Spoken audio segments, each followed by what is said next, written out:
The seventh and penultimate episode of Skeleton Crew was once again a lot of fun, and also fairly shocking. Of course, I figured the kids would find themselves face to face with Jodigan, but this is Star Wars. We get stories about redemption left and right, so my assumption was that Jod would turn his life around and help the kids fight off the pirates. The fact that he went so far in the other direction was a surprise to be sure, but a welcome one. I loved how menacing Jude Law was in this episode, allowing Jod to be more honest with the kids, and by honest, I mean cruel. He didn't have to tiptoe around their feelings anymore, he just got to treat them the way he has wanted to from the start. But yeah, another great episode, so let's dive into it. We open up on At-Aten with all the parents preparing to send a message to their children using a cobbled together device, which I love. That feels like a hallmark of these stories, like E.T. with its speak and spell communicator, or all of Data's inventions in the Goonies, or even the Christmas lights and the letters on the wall in Stranger Things. People doing their best to get the job done with limited resources, especially when they're desperately trying to communicate. It just feels right. And I also continue to appreciate that the parents aren't exactly great at this. They're caught by the security droids and they have to run the device like it's a relay race where they're getting stunned and picked off one at a time. Again, that just feels right in the story. They're not Jedi or rebels or the kinds of heroes we're used to seeing in Star Wars. They're just parents doing their best, but that doesn't mean they're not heroic. It builds nicely off the lesson Wim learned last week that being a hero isn't always about doing the most amazing, flashy thing with a lightsaber to dramatically save the day. Sometimes it means taking your makeshift communicator for a handful of steps before you pass it off to the next person in line, and together you can all make a difference. Back out in hyperspace, the kids make their way home, and it's really nice seeing Fern and Neil playing slapball together and just having fun. But Wim is upset their adventure is over. He's sad to return home to his normal, lonely life and regrets pushing the button at all, learning what was out beyond the barrier. Now that he finally got his real adventure, he wishes it never happened. That's some real Cypher from the Matrix energy, thinking ignorance is bliss. But of course it's not, and I love that all of the other kids tell him they're glad he pushed the button. Obviously they were scared and they were in danger, but they got to experience things no one else on their planet ever has. They learned things about themselves and about other people and cultures. They grew as people and as friends, and I love that they acknowledged that they got some value out of Wim's questionable decisions. Meanwhile, the pirates beat the kids to At-Aten, and seeing it from space was great. I figured the barrier blocked communications and had something to do with the autopilot we saw on Ad Akron and simply hid it from wandering eyes, but I never considered it was straight up camouflage to make it look like a toxic storm. And it has a defensive grid that destroys any ship entering without clearance, as Glurb finds out firsthand. Poor guy, now he'll never get his glowweed plantation. The kids show up in the Onyx Cinder, and Jod realizes there's something special about it that will let them pass through the barrier, so they capture the ship. Brutus threatens to kill him again if he's wrong, and Jod claims that's a bad idea because the crew loves him. There's no denying there is some loyalty there, at least from Chelt, who keeps helping him out, but Brutus wasn't the only mutineer back in episode 1, and Gunter seemed more than happy to capture Jod.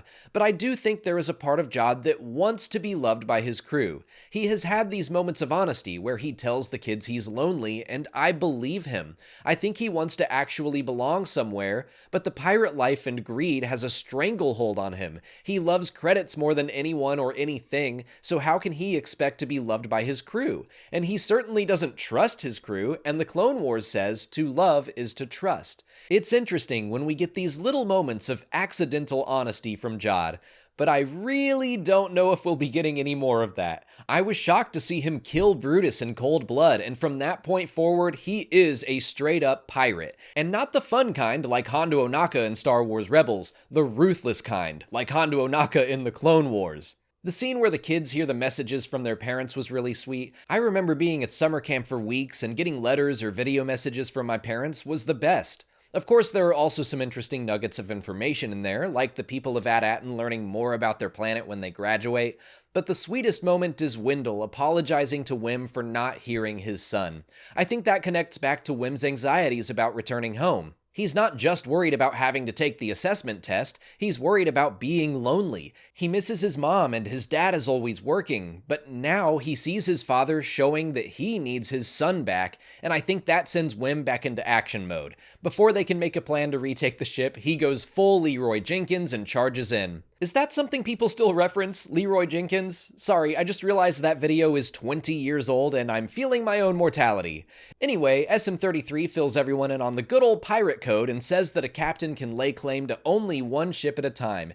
And I love that claimsies become central to the plot. This show has done an incredible job at naturally seeding jokes and plot points in its earlier episodes. Stuff like SM33 saying he can't say he remembers no at-atin turning into a literal thing he can't say. At this point in the series, I was half expecting Neil to challenge Jod for control of the ship through a game of slapball. That's come up multiple times. But Fern simply stating unclaimsies and that working? I admit it's a little silly, but I feel like it's perfectly in line with whatever BS the supposed pirate code is full of. To quote Captain Barbossa, the code of a pirate is always more of a guideline. They're rules to be followed when a pirate wants to follow them. Pirates show up and claim things that aren't theirs all the time. I like the idea of Fern just saying unclaimsies and that being enough for SM33 to knock Jod's lights out.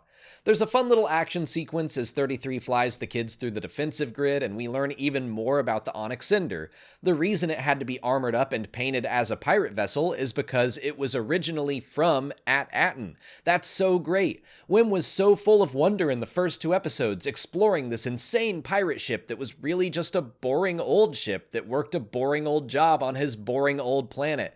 That once again ties well into the lesson he learned last week and this whole series about staying present in the moment. You can find so-called adventure right where you are. You don't need to go looking to create it somewhere else. Unfortunately, the Cinder has a stowaway in the form of Jod, who cuts off SM33's head with the lightsaber from Lanupa.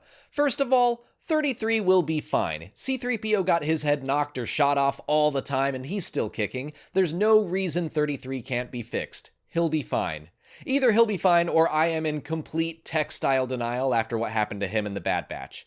But this scene was wild. Like I mentioned at the start of this review, Jod has taken the kid gloves off. He's no longer dancing around their feelings trying to convince these kids to give him information. I thought we had reached that point in episode 5 when he was getting frustrated and started yelling, but no. This was way worse. Straight up sinister and cruel to the point where I'm like, oh, maybe he won't be redeemed. We're so trained for that in Star Wars. The scoundrel with a heart of gold was one of the first characters Star Wars fans fell head over heels in love with. So to have Jude Law playing a Force-sensitive pirate that runs around with some kids, sure, he'll be a little rough around the edges, but he'll be fun and he'll learn to be a better person, right? Right? Man, I don't know, and I love that, because of course not every scoundrel will have a heart of gold. I think Star Wars preaches that we can all change for the better if we choose to, but not everyone will make that choice. And right now it seems like Jod is hellbent on making the worst choices possible. He is mean to all 4 of those kids, threatens to kill them and their parents, and it's clear he is so sick of being around all of them. When in reality, if he did actually want a crew that trusted and appreciated him, that would have been his chance. He could have had that. But instead, he's making them all cry. And well done to Ravi, who continues to be great. All the kids continue to be great. In the lead up to this series, I said I hoped the villains wouldn't be quite as silly and slapsticky as the Fratellis could be in the Goonies. Well, this was not silly at all. I was even afraid Jod was going to kill Snowball the rat. As the ship lands, we hear the supposed supervisor for the very first time announcing the arrival of a Republic emissary. I get the sense that this hasn't happened in a long time, and the supervisor sounded like a pre-recorded announcement. Jod also hits a wall as he asks about the supervisor, so I do hope we learn more about him next week. There definitely seems to be more to the mystery of at-atin. Jod is taken to one of the 1,139 vaults on the planet, and I love that they just had to one-up 1138.